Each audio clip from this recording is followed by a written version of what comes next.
there shall be signs in the sun, and in the moon, and in the stars, and upon the earth distress of nations, with perplexity, the sea and the waves roaring, men's hearts failing them for fear, and for looking after those things which are coming on the earth. For the powers of heaven shall be shaken. One man, one microphone, one mission, one message. TruNews, the only newscast reporting the countdown to the second coming of Jesus Christ. Here is end-time newsman Rick Wiles. Where is Hillary Clinton's Muslim Brotherhood sister, Huma Abedin? She isn't anywhere to be found since FBI Director James Comey shocked the nation, indeed shocked the world last Friday, by informing the U.S. Congress that the Bureau had reopened its investigation into Hillary Clinton's email scandal. The last sighting of Huma was Friday aboard the Clinton campaign jet. She was seen crying as she stood next to Hillary. Huma Abedin has worked alongside Mrs. Clinton since the early 1990s when Dollar Bill and Hillary Clinton were in the White House. She was a White House intern assigned to Mrs. Clinton. Dollar Bill had Monica, Hillary had Huma. It was widely believed by political pundits that Huma Abedin would hold a high position in a Hillary Clinton White House if the former Secretary of State wins on November 8th, possibly Chief of Staff, the person who decides who meets the president. Miss Abedin is a Pakistani Muslim whose family has deep ties to Saudi Arabia, Pakistan, and the Muslim Brotherhood. She was granted top-secret security clearance in 2009 when Mrs. Clinton was appointed by Muslim Barack Hussein Obama as the U.S. Secretary of State. Ms. Abedin served in the State Department as Mrs. Clinton's Deputy Chief of Staff for Operations. Per the FBI notes released from the Clinton email investigation, a guard assigned to Mrs. Clinton's residence in New York told FBI agents last February that Abedin established new security procedures for handling delivery of the State Department's diplomatic pouch and the receiving of highly classified presidential daily briefings. The guard told the FBI that Abedin ran the operation out of a room known as a SCIF on the third floor of the Clinton home. The witness further told the FBI that Abedin often overrode security and diplomatic protocols on behalf of Mrs. Clinton. Another witness told FBI agents that he and another IT specialist were instructed by Abedin in the fall of 2008 to build a private off-the-grid email server at the Clinton home. Abedin, however, told FBI agents in April 2016 that she didn't know Mrs. Clinton had a private server until a year and a half ago. For the record, making false statements to a federal agent is a felony. There is a direct link between Huma Abedin and radical Muslims. At age 2, her family moved to Saudi Arabia. Her father was assisted by King Abdulaziz's University President Omar Nassif to launch the Institute of Muslim Minority Affairs. Huma Abedin was assistant editor at the Journal of Muslim Minority Affairs from 1996 to 2008. Her mother and her brother Hassan and her sister Hiba still hold to this day key editorial positions at the Journal. Abedin family friend Omar Nassif was Secretary General of the Muslim World League. Former U.S. Assistant Prosecutor Mr. McCarthy called the Muslim World League the Muslim Brotherhood's principal vehicle for the international propagation of Islamic supremacist ideology. Also, the Muslim World League is fully funded by Saudi Arabia and is the parent of the International Islamic Relief Organization.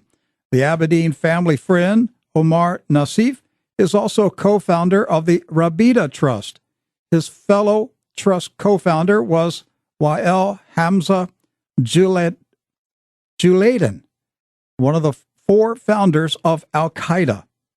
Juladen worked with Osama bin Laden in the mid-1980s to establish mujahideen training camps in Afghanistan to fight the Russians. There is more documentation linking Huma Abedin's family to the Muslim Brotherhood and Al-Qaeda. For example, her mother, Saliha, is a member of the Muslim Brotherhood's female division, the Muslim Sisterhood. Abedin is also close to Sheikh Yusuf al-Qardari, the Muslim Brotherhood's chief justice for Sharia law. Al-Qardari has endorsed jihadist attacks on U.S. soldiers in Iraq and suicide bombings in Israel. Her connections to radical Islamic extremists, however, have been covered up by the establishment news media and various high-level political protectors in the Democratic and Republican parties. For example, when former Congresswoman Michelle Bachmann complained about Huma Abedin's access to classified U.S. State Department material, it was Republican Senator John McCain who viciously attacked Congresswoman Bachmann and defended Muslim Brotherhood secret agent Huma Abedin. Former House Speaker John Boehner was also a Huma Abedin defender. Listen to John McCain defend Huma Abedin on the floor of the U.S. Senate in 2012. Rarely do I come to the floor of this body to discuss particular individuals, but I understand how painful and injurious it is when a person's character, reputation, and patriotism are attacked without concern for fact or fairness. It's for that reason that I come to the floor today to speak regarding the attacks recently on a fine and decent American, Huma Abedin. Over the past decade, I've had the pleasure of knowing her during her long and dedicated service to Hillary Rodham Clinton, both in the United States Senate and now in the Department of State. I know Huma to be an intelligent, upstanding, hardworking, and loyal servant of our country and our government, who has devoted countless days of her life to advancing the ideals of the nation she loves and looking after its most precious interests. That she has done so while maintaining her characteristic decency, warmth, and good humor is a testament to her ability to bear even the most arduous duties with poise and confidence. These allegations about Huma Abedin and the report from which they are drawn are nothing less than an unwarranted and unfounded attack on an honorable citizen, a dedicated American, and a loyal public servant. These sinister accusations rest solely on a few unspecified and unsubstantiated associations of members of Huma's family, none of which have been shown to harm or threaten the United States in any way. These attacks have no logic, no basis, and no merit, and they need to stop. They need to stop now. Now, I reported John McCain's defense of Huma Abedin in 2012. We tried then to alert the American people that Huma Abedin is a Muslim Brotherhood secret agent in the U.S. State Department. But for the most part, our warnings fell on deaf ears outside of the TruNews family. There's John McCain. You heard him with your own ears defending Huma Abedin in 2012. He said he worked with her for over a decade.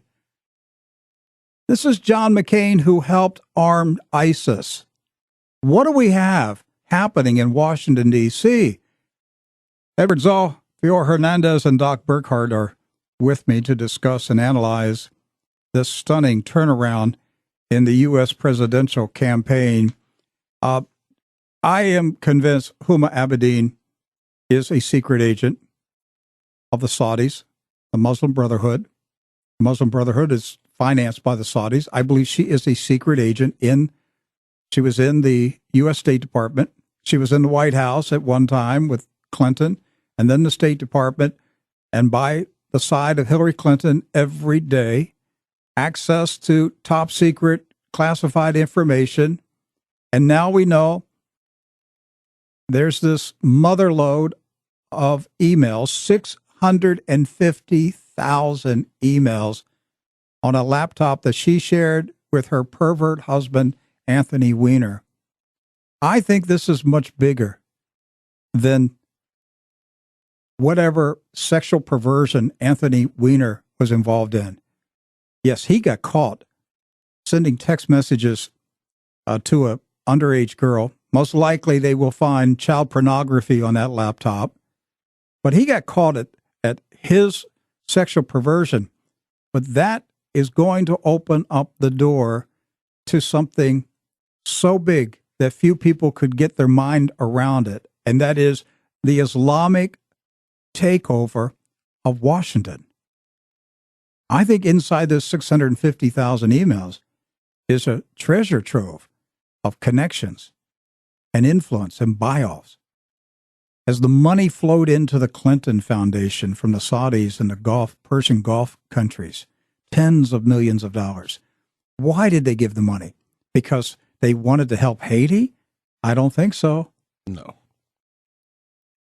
They had to pay off the Clintons in order to have Huma Abedin inside the Clinton campaign. And then she would be inside the White House. And the Muslims would continue to have an agent in the White House, just as they have an agent in the White House now with Barack Hussein Obama. Why is this so hard for the American people to realize, to grasp? You were taken over by the Saudis. Let's get down to who brought down the Twin Towers. This has been going on for quite some time, and the Saudi money is in the pockets of the Republicans too, like John McCain. Right. And the Bushes. Who's been fighting Donald Trump, John McCain, and the Bushes? It's because Trump threatens the whole corrupt regime that's been operating in Washington without any fear of investigation or conviction. There's so many heads to this Hydra. You know, you just spoke about these politicians like John McCain, George Bush, and the ties with the Muslim Brotherhood, with the Clintons. This whole group is responsible for the position America is in right now. 40 years, this group has tormented the nation with their corruption, their decadence, again, their treason. I think you already mentioned, that's what we're going to find in these emails and the future emails that may come out in this next week for the election. In the first Clinton White House, it was the Chinese. The Chinese bought off the Clintons. The Clintons sold American national security secrets to the Chinese. In the second Clinton White House, if there is one, it will be the Saudis. I can't imagine that. Well, first of all, I can't imagine Hillary Clinton would win the election next week. But if she did by some method, I can't imagine that law-abiding American citizens who are aware of the depth of the corruption are going to sit back and allow her to take office. I mean, there is some point where you just have to draw a line in the sand and say, that's enough. This is it. No more. We're not going to pretend that you're not corrupt. We're not going to pretend that you're not bought off by the Saudis. We know who and what you are. We're not going to allow you to go in the White House. That's how serious this is. We are on the verge of a constitutional crisis. Yeah, and some of the commentators out there are pointing exactly to that. So, Pastor, you had mentioned that this has been going on for a long time. Do you think Huma Abedin is a spy? Yes.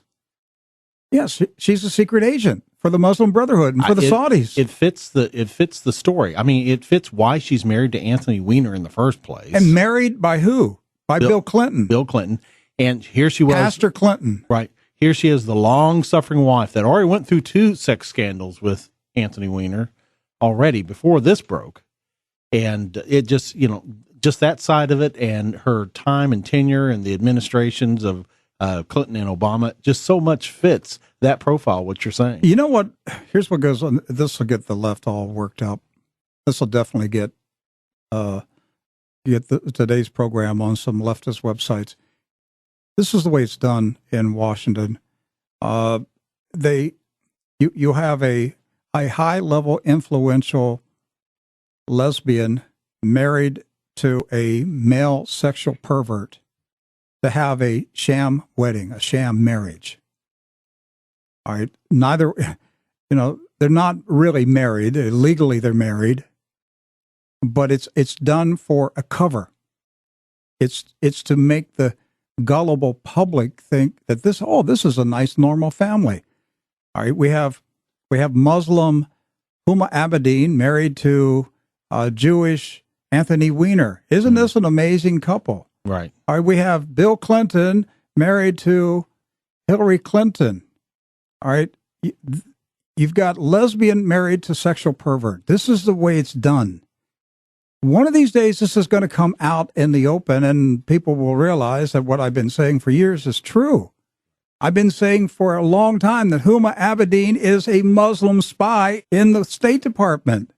She's to Hillary what Monica Lewinsky may have been to Bill Clinton. Exactly. That's what I was saying in the opening remarks.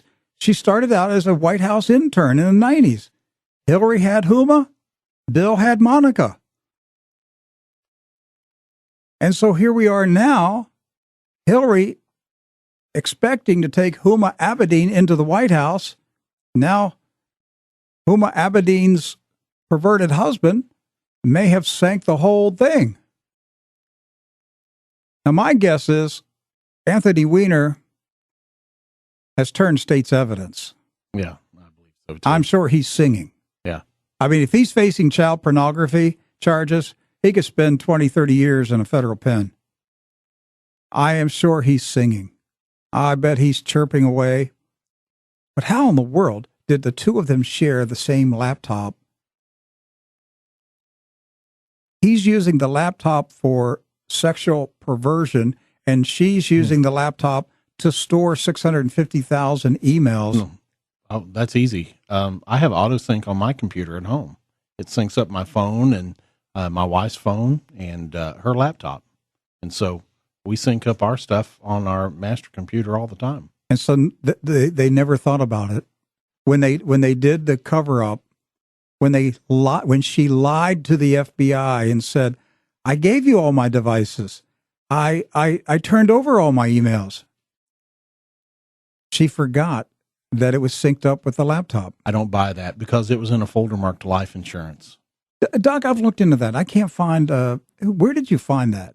Well, that's what's been reported in various media outlets. I guess we need to nail that down to make sure. I can't find any media outlets. I'm finding websites, just independent websites that are saying, but I can't find any media outlets that are saying it. Well, I'll withdraw that then. But yeah. But it is circulating out there that it's in a folder called life insurance, but I wasn't able to substantiate that. But still, Huma Abedin appeared to be at least somewhat tech savvy. So, it just seems to me that she had to know that everything was being saved. But 650,000, that's a lot of emails. She told the FBI in April that she only knew about the private email server a year and a half ago. And yet you've got a tech guy who was hired by Clinton in the fall of 2008 before Obama had even won the election.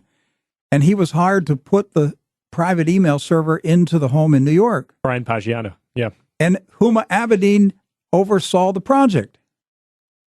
So she lied to federal agents. Oh, right. She absolutely did. That's the beauty of the reopening. Even if this, let's say this doesn't get done for months, years maybe, their lies are on record. There's no way around it. They've said what they've said to close the previous investigation. And now, all we have to do is find evidence to the contrary. In order to have 650,000 emails, you would have to email about 200 emails a day, every day, for 10 years. That's a lot of emails. We send a lot of emails here, but 200 emails a day, every day for 10 years, that is a lot of content that's being stored there. And that could be a deep investigation. Yep. And that could bring down a lot of people. That's a great point that Doc just brought up. It likely is the whole operation.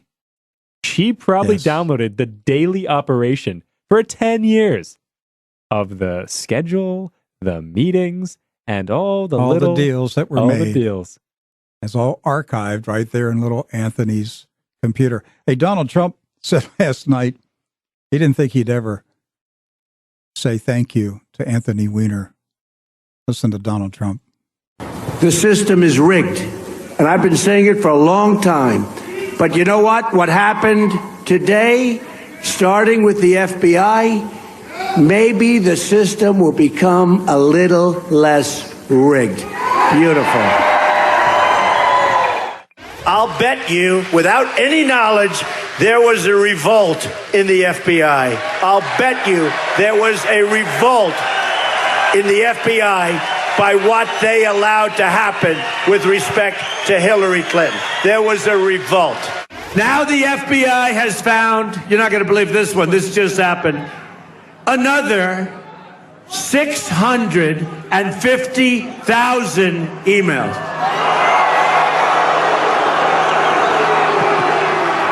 How do you get to 650? I think that's called the mother lode. I think they found them all.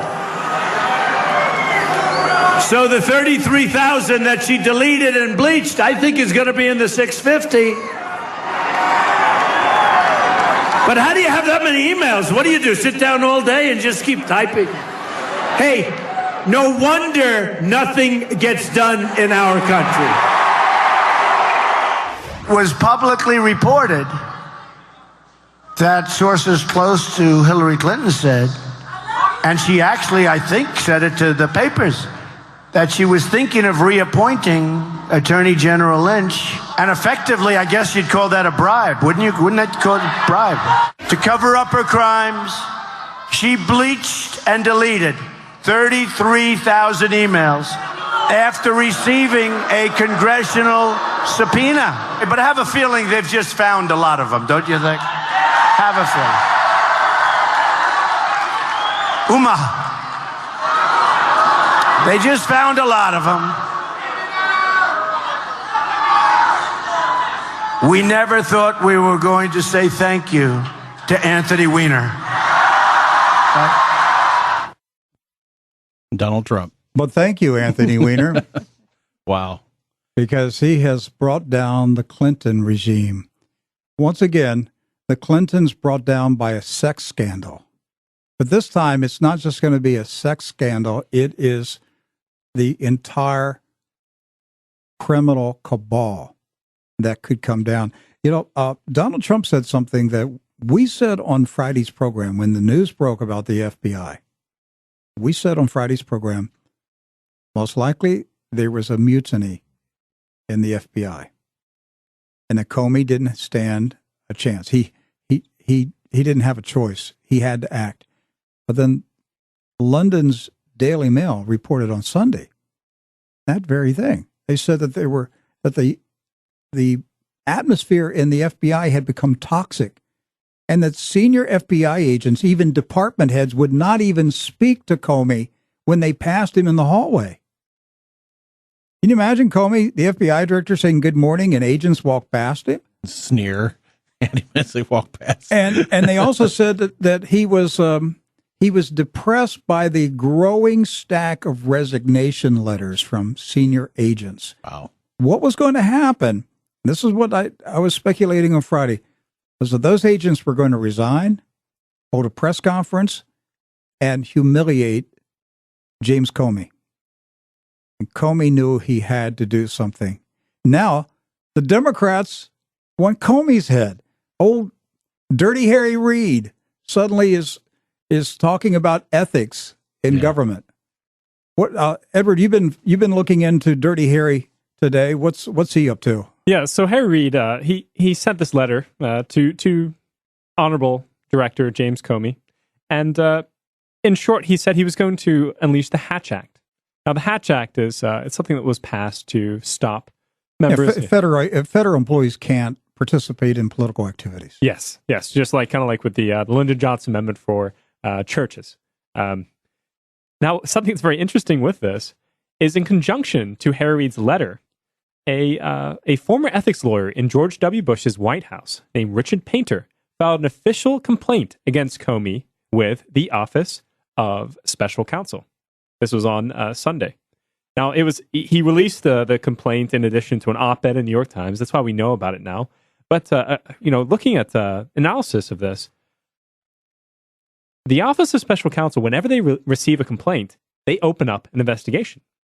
This has been confirmed today by speaking to spokesman at the Office of Special Counsel. And Are they required to? It's just protocol It's that if protocol. you get a complaint, they have to open up an investigation. yes, so by default, they haven't announced it yet, but there's likely an investigation being conducted on James Comey. Now, Prompted by Dirty Harry Reid. yes. Now, this gets dirtier. You're going to like this part. So the head of the Office of Special Counsel, her name is Carolyn Werner.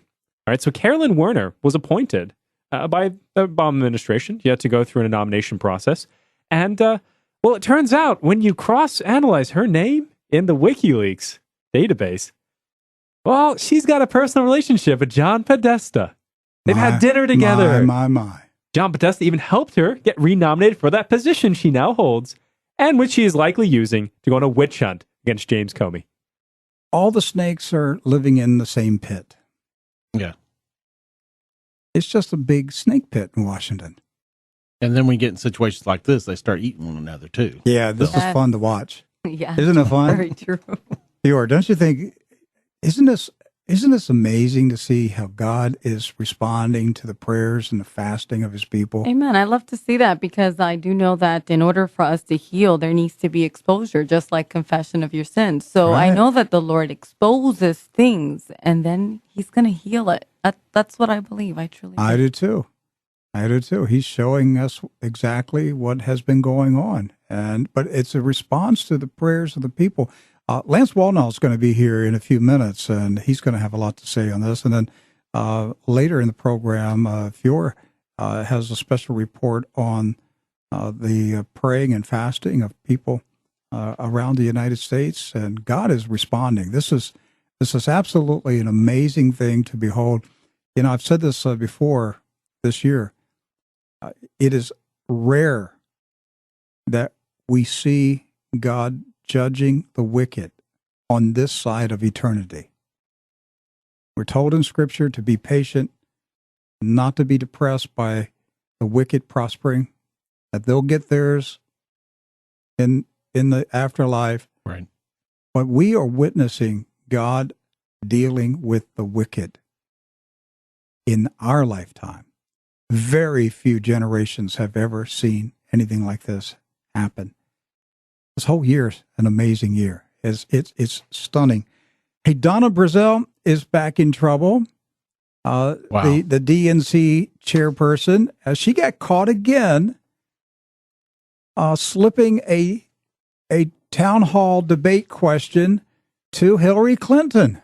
Well, and this confirms it now. Yes. So the media now is accepting that she actually did do this. Yes. I mean, beforehand, it was alleged, it was purported, it was maybe, but now the mainstream media, they're basically saying, yep, she did. In fact, CNN has reacted to it as well. Yeah, but CNN is implicated in this. Yes. How did Donna Brazell get the debate questions? Because remember, it was Anderson Cooper from CNN who was moderating this debate between Bernie Sanders and her.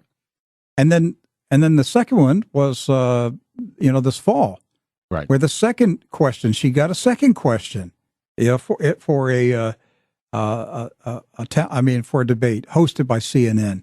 So in both cases, somebody in CNN gave Donna Brazell the questions that she then passed on to Hillary Clinton, Giving her an advantage in the debate by being able to prepare for questions that were coming up that Mr. Trump didn't have the opportunity to do. So there's a snake inside CNN. Isn't that a big, shocking statement? A snake inside CNN secretly assisting the Clinton campaign. But today, CNN... Well, that could be any snake. There's a lot of them there. But like any other snake, they look out for their best interest. Today, CNN just basically severed ties with Donna Brazell today. And she tweeted, "Dear God, when is this going to end?" It's a nightmare for her. She's been caught numerous times. Look, Yeah. she's a self-professing Christian. She has a requirement to come out and be honest. Yes, Donna. She openly says she's a Christian. So, well, Donna, I'm going to take you at your word. Then publicly repent, confess it, confess your sin that you have been giving debate questions to Hillary Clinton. Confess it and ask God to forgive you and tell the American people that you did these things. Right. I mean, it's pretty basically simple there. Donald Trump had a few things to say about Donna Brazile also. The media is so corrupt that Hillary was given the exact questions to a previous debate. You remember this, right? Just recently. Word for word, given the questions. Here are the questions. Here are the questions. Nobody gave me the question. Now, I don't know what I do.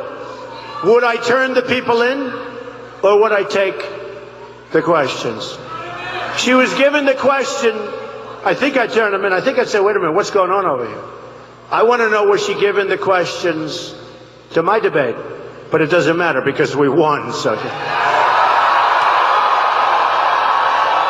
based on everything we won, I hope that, especially the last, I think the first one, was fine. I thought it was good. I never did this stuff before, in all fairness. But I think we did well. I think it was good. They gave me, this great commission on presidential debates. They're wonderful, except they gave me a broken mic. But that's okay. I'm screaming into the mic all night. But I think the first one was fine, and I think we won easily the second one. And the third one was our best, right? Third one. But she was given the questions to a debate by Donna Brazile, who is now under pressure to resign. She should be. She should resign. But I ask you, why didn't Hillary say, I can't do this? I can't do this. I can't take these questions. Nobody from the media is asking that question. Why is it? They're putting a lot of pressure on Donna Brazile. She was on television the other night. It was brutal. They're putting a lot of pressure on her, but tell me, she handed the questions to Hillary. Hillary read the questions, figured out the answers, put whatever she had to do, and then why didn't she say, I'm not allowed to do this? Years ago, there was a show called The $64,000 Question. Does anybody remember? Don't say, because it's so really. A contestant, Charles, go ahead. What? Correct. Well, how do you know it? Look how young this guy is. A contestant got the questions in advance prior to the show, and his life was ruined. But Hillary got the questions in advance, and the press doesn't even bring it up. Can you imagine if I got the questions in advance and they found out? Can you imagine if I got the questions and they found out? They would reinvent a much more sinister form of the electric chair. Is that right? The oval. But I have to ask the press to find out, why aren't they asking Hillary why she didn't turn in the people that gave her the answers and those questions? Hey, it's a real good question. If Hillary is not crooked Hillary, if she's straight Hillary, honest Hillary, and Donna Brazile said, Hillary, look, I have the questions from CNN. This is what they're going to ask you tomorrow in the debate. If Hillary had high ethical standards, she would say, please, Donna, don't do that. That's unethical. I can't look at the questions. I mean, what happens in school, in college, if a student receives the questions on the exam before the exam? If the student gets caught, what happens? They get expelled from the school. Cheating. Absolutely. I mean, it's pretty basic there to say, obviously something happened there. Well, I mean, we've all suspected that Hillary got the debate questions in advance anyway, but WikiLeaks now is publishing this, putting this out, making all the connections and everything. But what I find amazing, Pastor, is up until about a week and a half ago, even the news media was going along with, well, we don't know the veracity of these emails. We don't, the Russians might have doctored them. That storyline is going out the window now. All the mainstream media now are taking what's being said in WikiLeaks as gospel, that it's true. There's nothing in there that's false. I mean, they're basically putting that. The only people that are really pushing the Russian line now are the diehard Clinton supporters. It's, well, we just don't know. And by the way, it just came out a few hours ago that FBI Director Comey opposed saying that the Russians were hacking the election. And why would he say that?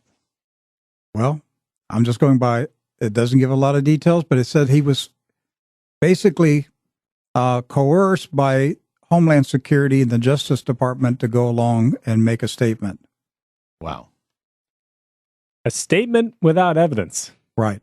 See, I would think the FBI would look at it from an evidentiary standpoint. Where's the evidence for it? And we still have not seen any evidence at all that the Russians have done anything with anybody's we have emails. seen a lot of evidence that the Democrats have rigged the election. Yes, absolutely. So if we're going to talk about evidence, let's talk about evidence that's right out in the open. And CNN reported this afternoon that the Justice Department and the FBI are in discussions with lawyers for Huma Abedin to conduct a full search of new emails discovered on Anthony Weiner's computer. Why do they have to have discussions with her lawyer? This is the FBI. You have to negotiate this with a lawyer? Doc, if you had a computer with 650,000 emails that involved national security documents, would the FBI say, Doc, we would like to talk to your lawyer and try to work out a fair agreement between the Bureau and they would.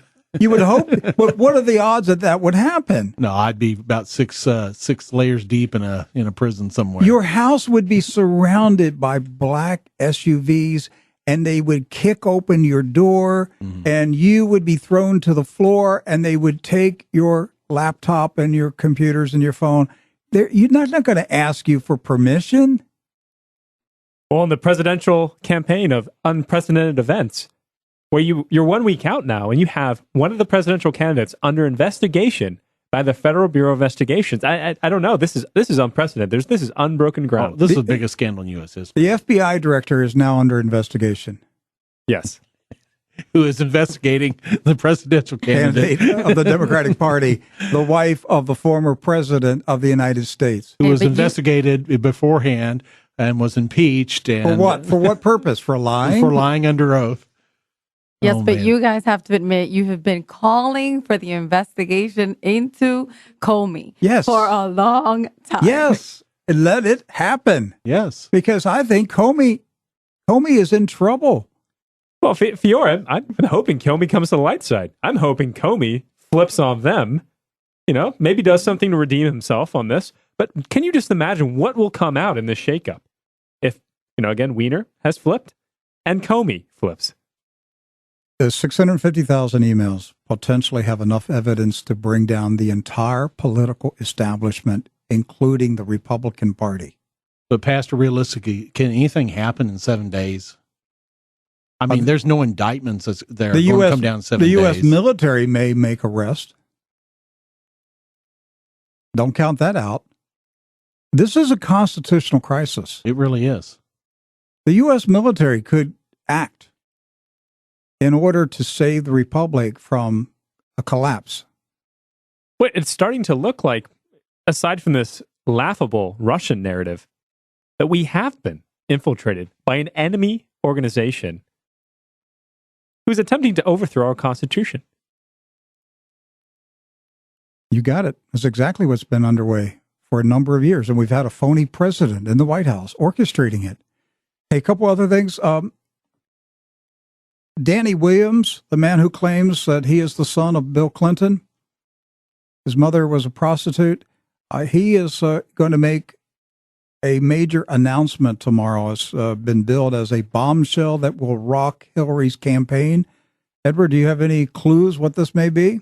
I have a feeling that Roger Stone, the behind-the-scenes political strategist for Nixon and a good confidant friend of Donald Trump, they might have some further evidence to back up Danny Williams' claim of relation to Bill Clinton.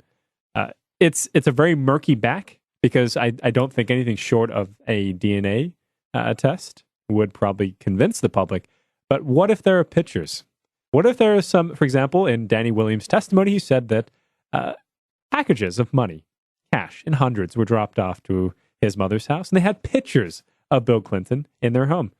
What if some of these were to arise tomorrow? That's a possibility. Or somebody may even have a recording of Bill Clinton calling. Wow. What about WikiLeaks? They made a teaser statement that there's something big coming. Yes, they commenced phase 3 of their U.S. election coverage today. It was actually on Sunday. When we woke up, everyone saw the tweet. The core of what WikiLeaks is proposing to release is what will indict Hillary Clinton. Julian Assange alluded to this when he began. You mean there's not enough released yet to indict her? Oh no, we've just begun. We are actually still only halfway through the Podesta How emails. much evidence do you have to indict somebody? Unprecedented campaign. Who knows? You probably need. So WikiLeaks said last night there's another document dump coming. Yes. Well, it's got to happen within the next 72 hours. I think they may have waited till the last minute to ensure that, again, no candidate was withdrawn and that Hillary would have to face all these accusations face on, brunt. Wow. What do you think they have?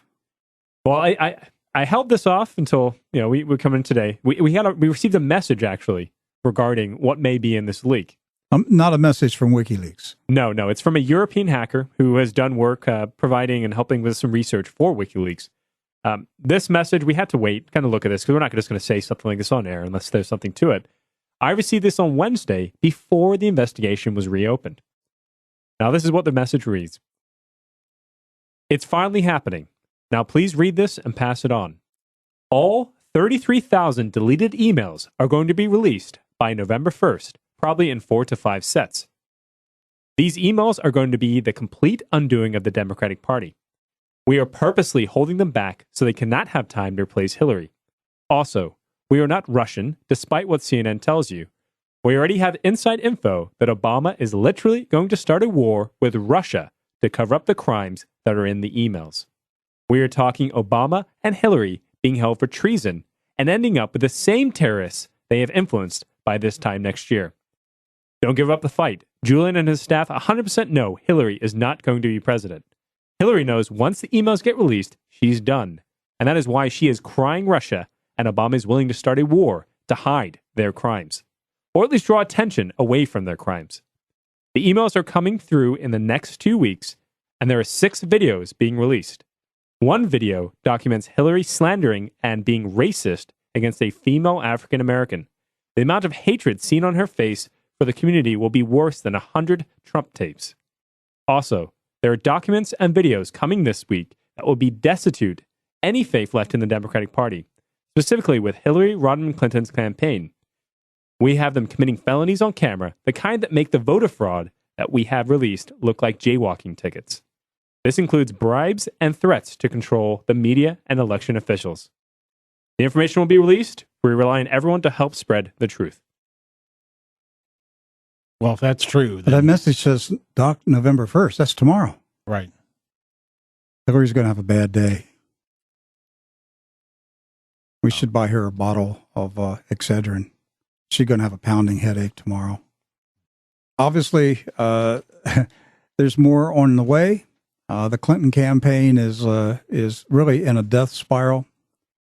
And, the troubling thing in that message, Edward, from the hacker, is that Obama is willing to start a war with Russia to stop the collapse of the regime. That is the most frightening thing. And that's why we got to keep praying and fasting. Yes. But you can only start a war if the military is on your side. We need to pray that our generals refuse to be pushed into a false flag war in order to save a corrupt regime. I'm praying that our military uphold the Constitution and arrest the traitors. We have traitors in the White House. We have traitors in the State Department. We have traitors running for high political office. And the emails will prove their treason with the Muslims. We need our military to act We have a constitutional crisis on our hands. If somehow Hillary Clinton manages to win next Tuesday, half of this country is going to revolt. Yes. There's going to be a revolt. Nobody is going to accept this corrupt, evil woman as the leader of this nation. I mean, this is a constitutional crisis. Hey, one final thing before we take a break. Lance Wallnau coming up here real soon. A 47-year-old man in Lebanon, Ohio, has been arrested for dumping a truck full of cow manure on the parking lot of the county Democratic Party headquarters. Wait, did Hillary Clinton speak? No, okay. No, he just thought he would make a contribution to the Democratic Party, and he's facing a fine for dropping off the cow manure in the parking lot of the Democratic Party. But he made his statement, and he said he's willing to pay the fine. He made his statement. And this compared to Friday, the man who decided to take a pickaxe and a sledgehammer to Donald Trump's star as his statement, right? This is the difference. Hey, what about the homeless woman that was beat up by the lefties? Did you see that? Did you see a video that a homeless woman roughed up by those Clinton supporters, those leftist liberal Democrats? Nothing like leftist liberal Democrats beating up a homeless woman. Where's their compassion for the poor? She was defending the star on the sidewalk, Donald Trump's star, and they roughed her up, and there were television cameras there filming the whole thing, and nobody intervened to help the woman. That was disgusting. Well, the LAPD has opened up an investigation, and Donald Trump's lawyer is actually personally looking for this woman to provide her some help and get her out of that situation. All right, hey, we got to run. Lance Wallnau coming up in the next segment of True News. Don't go away. We'll be back in 1 minute. You're listening to True News, the End Time Newscast. Rick will return after this announcement. Do you have some long-term goals? Once you reach them, what will you do then? Here's a moment with Charles Stanley. Well, that reminds me of a story I heard a long time ago. And this very elderly gentleman was talking to one of his grandsons. And he was concerned about him. And so he said, well, now, what are you going to do with your life at this point? He says, well, I'm going to get educated. Number one, I'm going to find the right kind of trade that fits my abilities and talents and skills. And he said, I'm going to do my best to have a little bit of accumulation of wealth so that I can have a little notoriety and people know me and appreciate me and so forth. And so each time he answered a question, this old gentleman would say to him, well, what then? He said, well, then one of these days I hope I'm become very rich. Well, what then? Then I'm going to retire and take it easy and just enjoy life. Well, what then? He said, I guess I'll die. And the old gentleman said to him, what then? Many people come to retirement with their wealth and their accumulation, their notoriety, their reputation, and forget to answer the question, what then? There is an eternity out there. And the Bible says, the soul that sinneth, it shall die. And the Bible says, for all of us will stand before the judgment and give account of our life. Thankfully, the penalty for sin has been met for you and for me by the sinless Son of God, Jesus Christ. With gratitude and humility, ask the Lord to forgive you today and learn more about becoming a Christian at intouch.org. Reporting the countdown to the second coming of Jesus Christ, you're listening to True News, the End Time Newscast.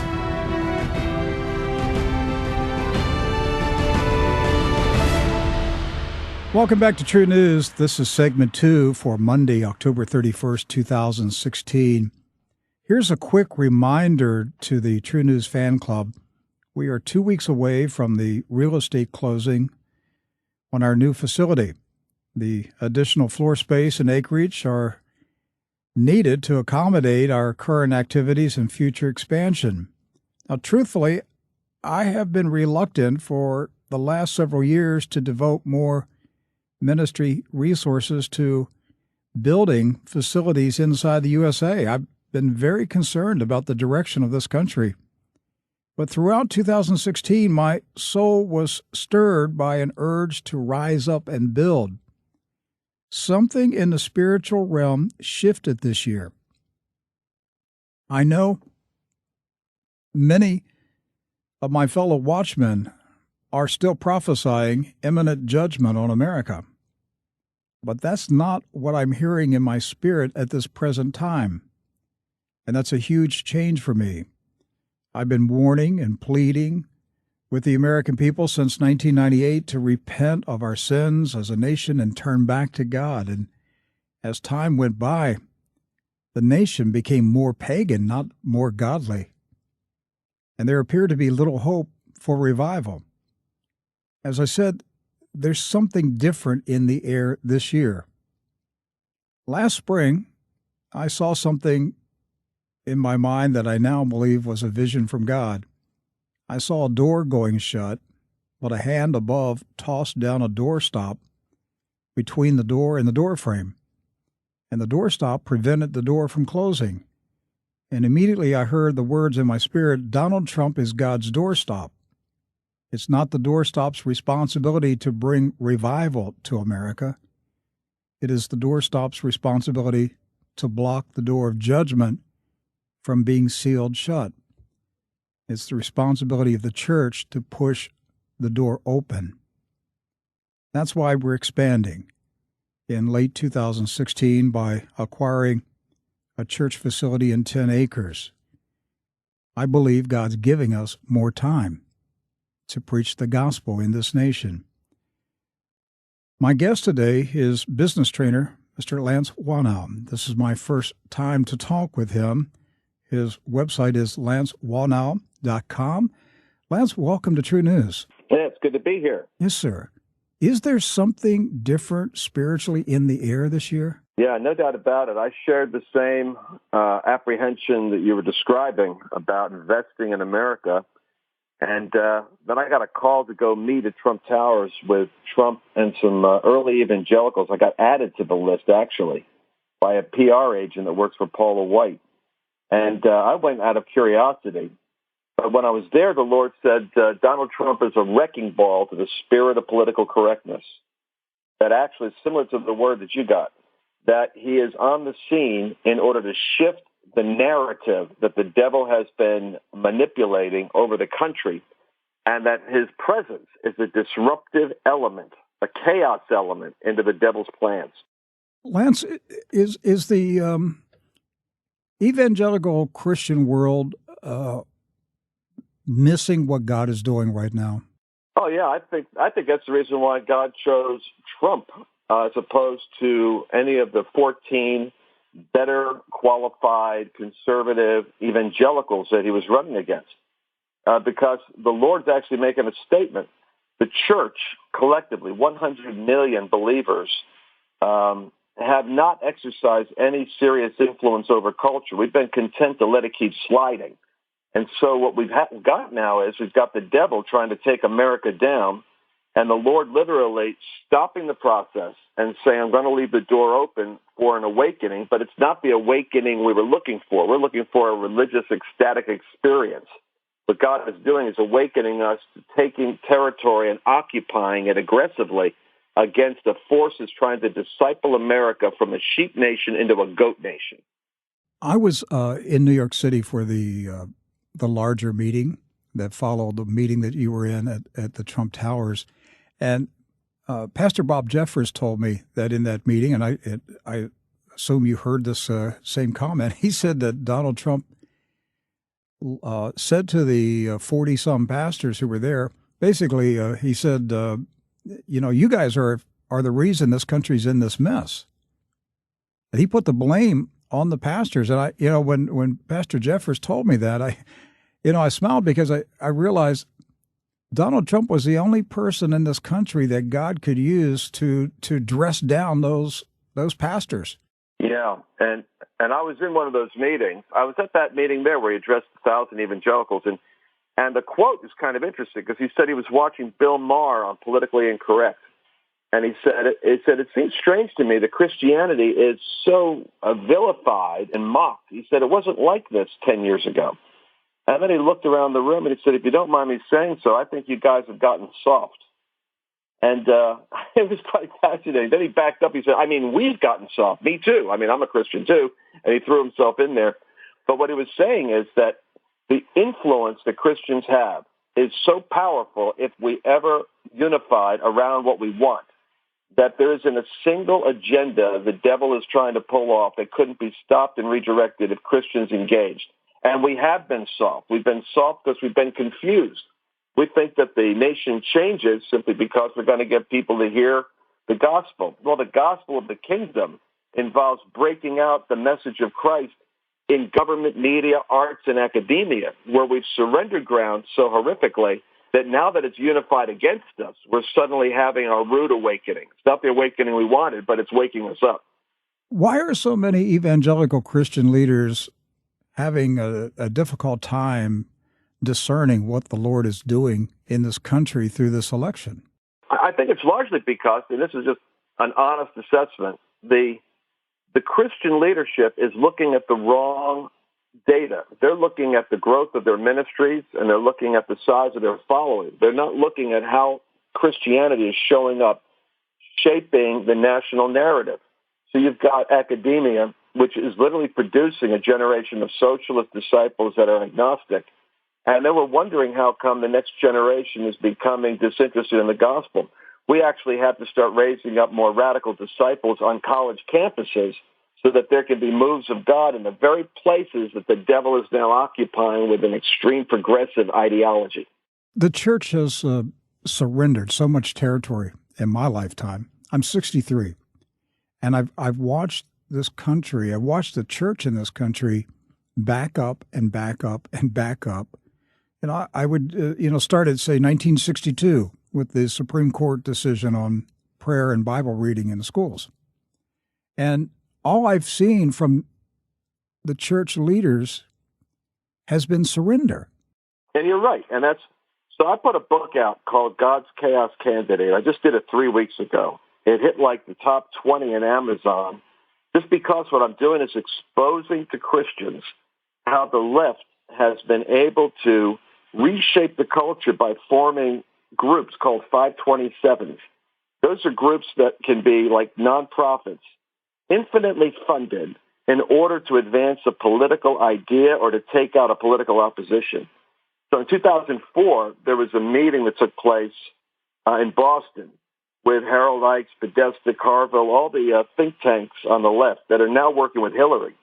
And they literally created 9 527 organizations, almost like small evangelistic or apostolic churches that were aggressively assigned to go against 9 areas of conservative evangelical thinking in order to drive the church and conservatives back off the ground. There was no response from the church because pastors, by and large, are not interested in engaging in controversy. That's not how they make a living. They make a living by building their church, so they avoid controversy. And you were at the meeting where Trump said to everybody present, when I meet with Christians and Christian leaders, I notice one thing. I thought he was going to say devotion or sincerity or purity. He said fear. I see fear, and it's because of the fear that the IRS is going to clamp down on them and take their taxes and status away. So I propose reversing the Johnson Amendment so that the church and pastors can be free to speak. Now, you remember, he says that, and there's absolute silence in the room. I've repeated that same quote in 5 different groups of about 1,000 people, and it's instantaneous applause. The saints want freedom to speak the truth. I'm not so sure that pastors want that freedom, because the moment you remove the ban on political speech, you put them in a position where they have to have opinions. And the moment they have to have opinions, they can lose parishioners. So there was no overwhelming standing ovation. And Trump himself was surprised by that. I saw that, Lance, and I've commented on this program. When I came back from New York, that was the first thing I said on this program. I said, Donald Trump vowed to repeal the Johnson Amendment, the 501c3 tax code, and there was no response. And then he brought it up a second time, and I think he brought it up a third time. you could see his body language that he was puzzled that he had not received a standing ovation.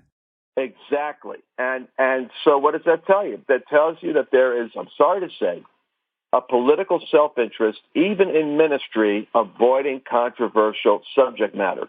The only reason why they're stepping up to the plate now is because a couple of key leaders recognize the political implications of surrendering the Supreme Court and the government over to progressives for another 4 years, which literally drives us, we're already over the cliff, but it puts us in a position where we will be the hunted and persecuted people. I told my son Jeremy about it when I came back, and he said, Dad, let me tell you something. Even after Trump repeals the Johnson Amendment, those pastors still aren't going to say anything. Of course not. They've been trained and conditioned. I mean, Lance, even chimpanzees will go out of a cage if the door's open. Well, but that's why I said Trump is a wrecking ball. This year, Rick, is the 500th anniversary of the Protestant Reformation. A lot of people miss this. This is the year, like on a Hebrew calendar. I just came from Israel when I was doing meetings, and the Hebrew calendar is like 5777. That number, 777, is literally the word for sword or weapon.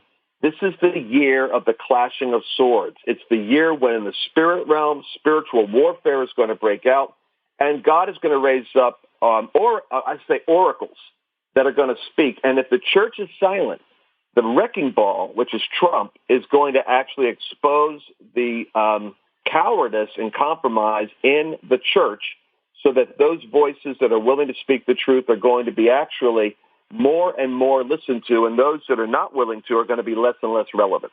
There is a 500-year church cycle. If you look back in history, there in the 500s, there was a shaking in the church world.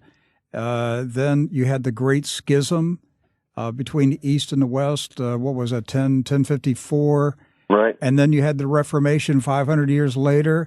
So we are right on schedule for the next 500-year cycle in the church. And there will be an awakening in the church. The old church order will not be wiped out. It will get it'll be slightly reformed, and it will get a new life to it. But there will be a new shoot, a new plant that will come up in the church and will thrive for a long time. That's what we're witnessing right now. Absolutely. That's what's going to happen. And the church is God's idea. I mean, the local church has a role to play. But in American society, up until around the 1950s, pastors were the cutting edge of social commentary. They had the power to be able to sway or persuade the electorate in their own denominations. The Baptists would play a role, etc. That has shifted. The church will always be valuable as a local church, but it will no longer become the front line. So you saw this with David Green and Hobby Lobby. It wasn't the church that spoke up. Same thing happened with Duck Dynasty when they tried to take them off the air. It was marketplace believers that rose up. It's going to be marketplace believers that are going to help you pay for that expansion of your facility. It's not churches. The church is no longer the front line of the prophetic conflict. This clashing of swords is going to go to media. It's going to go to academia. It's going to go to journalists. It's going to go to people like you, people like me, who actually are more interested in fidelity to the truth than in trying to secure our base. We need a Tea Party movement inside the church. Well, I predict that's what the wrecking ball is going to produce. November 8th, if Trump wins, that'll be the greatest upset in political history, and the church is going to have to show up as a vanguard to help preserve what it is that he's trying to accomplish. If he doesn't win, the church is going to show up as the rear guard, which is going to actually protect America from the agenda that the left is going to try to impose through the Supreme Court and through redefining hate speech and through targeting Christians in business and in the pulpit. Lance, the TruNews audience is in a 21-day fast, and I know there are millions of Christians across the nation that are also fasting and praying. What happened last Friday with the FBI reopening the investigation into Hillary Clinton's emails, I attribute that stunning turnaround to the fasting and praying of the saints. Absolutely. I think there was a 21-day cycle, just like Daniel was praying for 21 days, and Gabriel was in combat with the Prince of Persia. And what's interesting is that at the end of that 21 days, the angel broke through and announced the new governmental succession. Because actually what happens is Daniel prays Cyrus into Babylon. He prays for a transition of government that happens while he's still alive. And Cyrus comes along. That's what the Lord told me. Donald Trump, Isaiah 45. Donald Trump is the Isaiah 45 anointed Cyrus that God is raising up for the 45th president of the United States. And that Donald Trump, and it's interesting, is I gave Donald Trump this word. Isaiah says, though you have not known me, which means that the problem for the church is they always want to have their favorite Christian candidate run. But God is raising up somebody under an anointing which in reformers would call common grace. Common grace was Churchill. Common grace was Lincoln. Common grace is on Thatcher and Reagan. It's the anointing of God on a secular vessel who will accomplish God's agenda better than anyone else. And God is so big, he can work with somebody that doesn't know him and reveal himself to them in the crucible of history. So Trump is on a journey spiritually, and the church is looking for their Christian, knight in shining armor. And that's the reason why there's so many undecideds in the church, because they look at a soundbite from 11 years ago and don't realize 2006, Trump made a decision that he was going to be different as a man. He got settled down in marriage. And from 2006 to 2016, he focused on America and on his children and on his business. That's the decade you need to look at, not Trump before 2005. This uncovering of corruption that's taking place, corruption that we all knew existed, but we're witnessing God unveiling it and exposing it in its raw form for everybody to see. Lance, I believe that this is going to continue throughout the Trump administration, that God is just warming up. This is just the start of the uncovering of the corruption. And I believe that Trump is going to be, when he talks about draining the swamp, I believe this man's going to spend 4 years draining the swamp. It's going to be a tumultuous 4 years, but God is going to be bringing judgment on very corrupt, evil people that have done tremendous harm to this nation and responsible for unspeakable spiritual sins, including the arming of ISIS in the Middle East. But I'm expecting this process to continue. No doubt about it.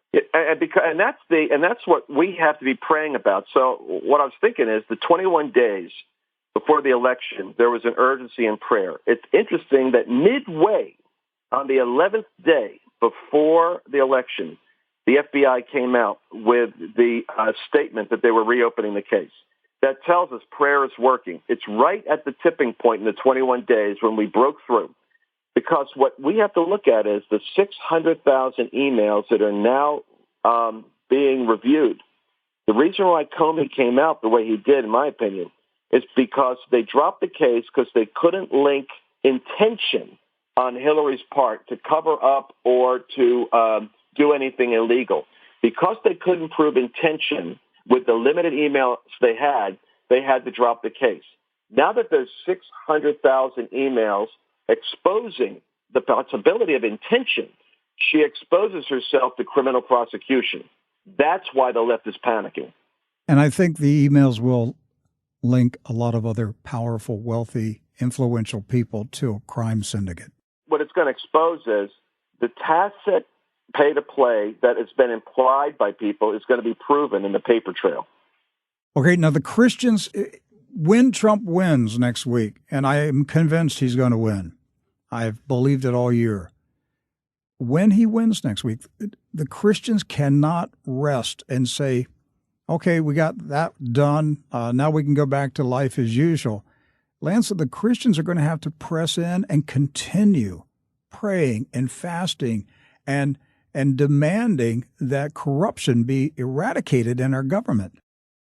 Even, in a sense, the false comfort that will come from a victory is what will be our greatest enemy, because these high places are occupied territory. That means that the enemy has occupied. I try to tell people in the parable of the tares and the wheat, what Jesus said is that while men slept, Satan planted people in proximity to the wheat, meaning the devil plants people in places of influence. And now that if Trump goes in, as we believe he is, then that's just the first step in the dismantling of occupied territory that we've allowed the enemy to take possession of. People are going to have to rise up and retake territory. That's why you holding on in the United States is occupied till I come. Jesus isn't telling us to surrender more ground and go to Panama or, someplace else. He's saying, hold your position and advance. And by the way, I know some good places in Panama, Lance. I know, too. I thought about it. That's why I brought it up. Some great places. Yeah. But what's been in my spirit this year has been hold the fort. Exactly. Just hold the fort. Yes, the barbarians are climbing up the walls. Yes, they've got their ladders against the wall of the fort, and the barbarians are coming up the ladder. Yes, but hold the fort. That's the courageous thing. I mean, it's interesting when the persecution broke out against the church in the book of Acts, there's an interesting distinction in the King James. It says that all the believers scattered except the apostles.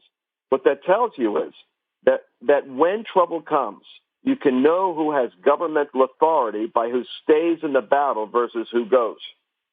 Very interesting observation. We didn't get in this mess overnight. It took a long time, many, many decades. We could go back, 100 years. But again, there was definitely a change in the country's spiritual climate in the 60s. Yep. It's going to take us decades to reclaim the land that we lost. Not just advance, but to reclaim the land that we lost. It's going to take decades, Lance. It is, and it's going to require a new map. And the map we used to have was go preach the gospel in a country, evangelize, plant the church, and that's the end game. Now we're realizing going into all the world is more than simply starting a ministry in a neighborhood. It's going into all the systems. If we don't go into media, if we don't go into government, if we don't go into the arts and into academics and into business, the enemy will plant people. They will take those high places and they will disciple the nation right out from under you. And that's what's been happening aggressively since the Thunder Road group got together, which is the group I exposed in my book in 2004. They have a plan to take America, and they're more committed on a broad spectrum strategically to discipling nations than the church is. This ministry, TruNews, we have been engaging the enemy in the realm of the news world for 18 years. We are now advancing into digital media. The Lord has given me a vision for a global digital media platform. It's called Flowing Streams. We already have part of the platform up and running. Lance, earlier this year we launched Praiser, which is the world's first Christian music streaming service. We have over 70 streams of music going out right now, commercial-free, subscription-free. Nobody's done anything like this. We're now building apps for all of the connected devices, such as Roku and Apple TV and such, so that we have a platform for not only our ministry, but for other ministries, that there is a way to distribute content to the world and to bypass the gatekeepers. So, that's what we do here. We're thinking 24/7. How do we engage the enemy? How do we take territory? How do we expand the kingdom? How do we claim the high ground and occupy for Christ? Beautiful. So from my template, that tells me you're taking the media mountain. And you're taking the media mountain by creating alternative pathways to compete with the gatekeepers that control that realm. And I think you're absolutely right with Flowing Streams, because what's happening in America is going to be the same battle that's happening right now in Australia and New Zealand It's happening in South Korea and in Indonesia. Any place where the church has been able to have freedom, it's now going to have to fight for the right to stay free by breaking into these other streams and working like with media, like you're doing. It creates a common place for the dissemination of truth. And that's, you're preaching literally on the right mountain, because the media mountain is the one that we need to grab hold of. That's right. The enemy has defiled the arts. He's defiled music, literature, entertainment. All of the arts have been defiled by Satan. And the church needs to go back in and redeem the arts. And, you know, we envision a media city that will be built with studios, with theaters, with concert halls, where live performing arts are being transmitted live around the world and recorded for digital archives. But the church has got to get in there and reclaim the culture. The culture has been defiled by the enemy. And you know, when you think about it, Harvard, Princeton, Yale, originally schools that were established for the training of Christians. Imagine that. When the church surrenders territory that it once occupied, like Jesus said, if you sweep clean the house that's unoccupied, it becomes 7 times worse. You can't even get on these campuses as a Christian and have a meeting without being harassed or shut down by the administration.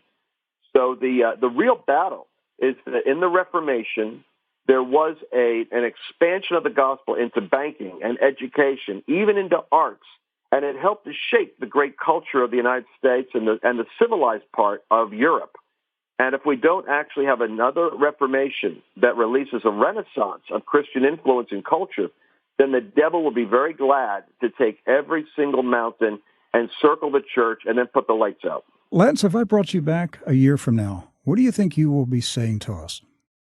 I think I'll be saying that the church is undergoing a reformation. It's reorganizing its resources and its thinking, and that what we're finding is a religious spirit, like the house of Saul, is going to persecute the David. And the David is rising up with an anointing to bring the government of the kingdom into the governments of this earth. And I think that 1 year from now, we're going to be seeing a whole lot of controversy over who has the right to define the future for the church on the earth. The religious crowd is going to try to take the conversation where they want to take it, and guys like you are going to have to take it into another direction. Well, I appreciate you spending time here today. My guest, Lance Wallnau, his website, lancewallnau.com. Lance, God bless you. Enjoyed talking to you. Great talking to you, Rick. Keep it up. I love hearing you. Well, I have a feeling that Lance Wallnau will be on TruNews many times in the future. This man, I felt a connection there. This guy, this gentleman understands what we're doing. He sees the big picture of Christians taking the high places in the name of the Lord, planting the flag of the Christian faith there and defending the Christian faith. And so anyhow, I was really impressed with Lance Wallnau. I'd love to have him back. Well, as the clock winds down to November 8th, you can almost feel the prayers of the people intensifying. In Denver, Colorado, there are reports of pastors praying over the election ballots. And in a church in Los Angeles, a former congresswoman called in to join in prayer. We could really be on the brink of a major spiritual shift in the United States of America. Fior Hernandez has more details. Pastor, the spiritual component of this particular presidential election cannot be ignored. Christian and non-Christian leaders alike are pulling all stops to shift the results on November 8th in the spirit realm. Many prophecies, prophetic insights, spiritual inklings about Donald Trump being a trumpet, about Hillary. You know, there's so much spiritualization going on in this particular election cycle, like nothing I've ever seen. Jennifer LeClaire, senior editor of Charisma News and director of Awakening House of Prayer in Fort Lauderdale, spoke with TruNews about a number of reasons why so many people are focused, praying, and even fasting over this election and the future of the nation. We're contending, many of us, for another great awakening. We're seeing God's hand, his hedge of protection being slowly moved off of our nation. We're seeing, threats of economic collapse and world war with Russia. So we're really, in a place where the intercessors are crying out to God for a move of God, crying out to God for righteous leadership. And I think that's why there's this fervor. Many believe this is really America's last chance. And if we get another liberal president that sways the Supreme Court, that religious freedom as we know it is going to be extinct. In an interview with CNN just 2 days before the last presidential debate between Hillary Clinton and Donald Trump, Franklin Graham, son of respected Christian evangelist Billy Graham, continued to emphasize the importance of prayer. But people out there realize our country is in trouble. Our country's broken, morally, spiritually, politically, economically, and it's going to take more than just one person to turn this thing around. Only God can do it. Graham has headed the Decision America tour across the 50 states, gaining momentum at every stop. After all, many are calling the duel between Trump and Clinton the most important election of their lifetime. And Graham says it all comes down to one thing. It's not about her lost emails or his taxes. It comes down to the Supreme Court. And we have to decide which candidate we think would nominate the best justices to that bench. And that's what it's coming down to, really, the future of this country and the Supreme Court. A simple Google search will show a mass movement by countless churches across America and even overseas, calling for prayer and fasting for 21 or even 40 days leading up to elections. As many of you know, the TruNews team has been fasting and intensely praying since October 18th. Interestingly enough, just 2 days before a ceremony took place on the National Mall in D.C. that did not get much media attention, but prophetic voice Billy Graham has been quoted saying he believes may be part of a spiritual awakening within the nation.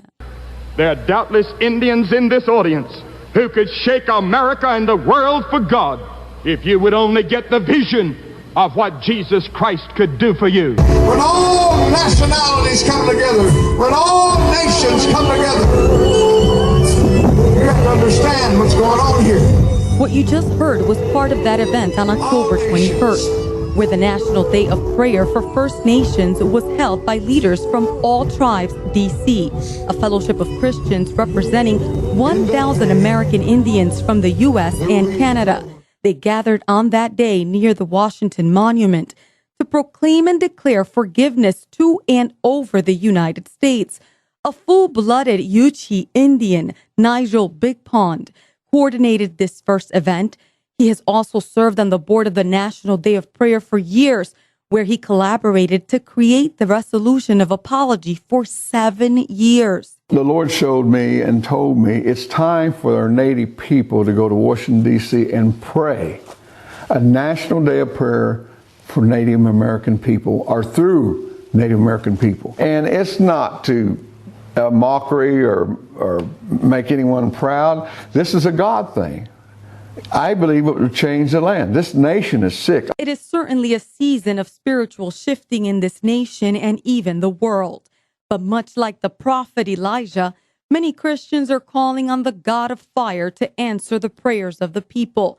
And well, if you know what happened then, it's no secret what will happen a week from now. Let's listen to a portion of the prayer led by former Minnesota Congresswoman Michelle Bachmann at the Repent America Gathering event held this past weekend in the Los Angeles area, organized by TruNews friend Todd Coconato. Would you allow truth to be revealed? Yes. Would you allow people not to be blinded by delusion? And I bind the spirit of delusion in Jesus' name. I bind the spirit of ignorance in Jesus' name. I bind the spirit of corruption in Jesus' name. I bind the spirit of immorality and wickedness in Jesus' name. Well, thank you, Fior, for that excellent report. And I want to encourage our audience, keep fasting, keep praying. God is responding. We're on this 21-day fast on November 8th. And look at what has already happened since this 21-day fast has started. God has turned things around in this country. the crooks are on the run. So let's continue praying. Understand that we are in a very dangerous phase right now as a nation. The crooks have been caught. They face imprisonment, and the entire regime, the whole criminal cabal could come down. This is a very dangerous time. And so pray that God covers us and that these people are unable to carry out any of their nefarious, evil schemes to start a war or cancel the election or carry out a false flag terrorist attack in this country.